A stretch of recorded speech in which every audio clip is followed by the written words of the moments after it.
What's up? This is the presentation I'm going to do tomorrow at City Council, which is tomorrow, Tuesday, 11/11. This public comment is at 5:30 p.m. The sign up is open until 4 p.m. tomorrow. In person, online, and over the phone, you can give comment. So yeah, this is going to be out about water and the desal discussion in regards to the city bringing back the Inner Harbor Desalination Plant to City Council. They'll be discussing it at the next meeting, November 18th, the one after this one. I talked to a lot of people about this at this past art walk, and really the main thing that people will say is, we need the water. Like, where else are we going to get water from to get us out of this situation, this drought? Residents use less than 15% of our water supply. All this water is just to provide the city more water to sell away to heavy industry. So yeah, who is we? And then when I bring that up to people, residents, this water isn't for residents actually, it's just for industry. They'll say, well, we need industry, we need these jobs, we need this economic expansion, because without industry, Corpus is nothing. Corpus would be a ghost town. And for one, all these new water projects are to entice new industry. The industry that's here, they already use their water. They use all that water. It's ridiculous and they should be curtailed. But these proposed plans, these billion-dollar projects, are to bring new industry to the area. And this argument, people literally say that Corpus will be a ghost town without industry. It's not, it doesn't make sense, because Corpus is a geographically gifted city already. What other city is this nice on the Texas coast with the bayfront that we have, the beaches that are not a far drive away, and just the natural beauty of the bay, driving down Ocean Drive all the time? That's in spite of our current and past industrial model and all the major polluters that we have, and the way our water and natural resources have been exploited. It's a scare tactic that ignores the city's value beyond being a petrochemical town that many industry and many people say that we already are and want us to be. And if you don't diversify our economy and center it on an industry that is going to be dying and that it has a finite amount of resources that they can extract, then you are setting us up to potentially be a ghost town, because the city is just relying on that one industry whenever you give out these subsidies. And it's like a toxic relationship. They say we're nothing without them. It prevents the city or the community from seeking healthier opportunities or alternatives. Okay, we go to the next slide. So economic development at what cost? These companies that are coming here, that provide the jobs, they get substantial subsidies, corporate subsidies, through the industrial district agreements. I highly recommend watching my other video on this. And you have to consider the full cost of those. What's the environmental? What's the social cost? What's the human health cost on ecosystems? And they also increase our reliance on industry. And what's the use of our area's resources? For each job that they bring, how many gallons of water or how much energy are they using for these jobs that are being created in this industry? And does it still make sense whenever these industries that are coming have the resource usage that they have? What's the impact on traffic, noise, air quality, aesthetics? These same companies that get these tax abatements are the same ones that you see visibly polluting with smokestacks and lighting up the sky at night. Is there accountability to ensure that these IDAs are even being properly collected? And these industries can contest their valuations that impact the amount that they pay. So these are the companies, and this is the situation of these top water users, these companies that use a lot of water. This is the situation and full picture that you have to consider, that the city doesn't talk about or be transparent about. Whenever you give out these subsidies, that directly reduces the revenue that the city has that would fund parks, libraries, public transit, and social services. Whenever you're allocating the city workers' labor and the city's resources to these companies, these projects, just to meet industrial demand, there's a cost of that you're not putting to other services. So cities' public spaces suffer, making the city seem boring or like there's nothing to do. Every year, the libraries face cuts at the budget. Whenever these subsidies that we're handing out are costing the city revenue.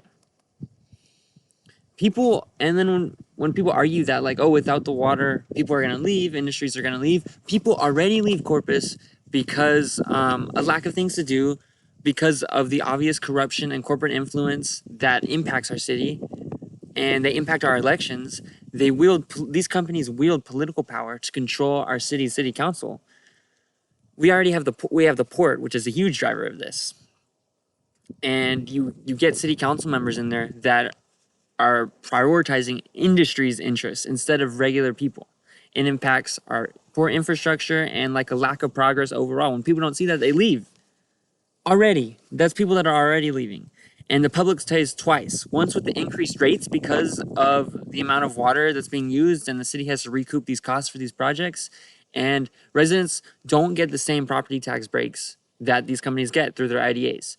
So they pay once with subsidizing them with their rates, and then they pay with the impact to their health and their environment. And for what? So this is a screenshot from the Corpus Christi Regional Economic Development Corporation of like the jobs that are provided. And so as I was saying before, like when people say that like, oh, what about all these families that rely on these companies and jobs? Like this discussion about desal is about future water growth. They are trying to just exploit the city for having this relationship and making it seem and just getting what they can from the city, from the municipal government, providing this facility to them that's going to be funded by residential ratepayers that do not use water on the same level. And it's not the hugest percentage of our population that's employed by these jobs. There's other employers. And what is the cost of these? Once again, what is the cost? There's pros and cons to everything. So Gulf Coast Growth Ventures and Cheniere, just for an example of a subsidies, Gulf Coast Growth Ventures is on here providing 1,500 jobs per this. Cheniere is not on here, so like you have to be conservative. This isn't the full picture of all the jobs, but this is straight from the CCERC website. So these companies, I go into this in more detail in my prior video. They got 15-year tax abatements.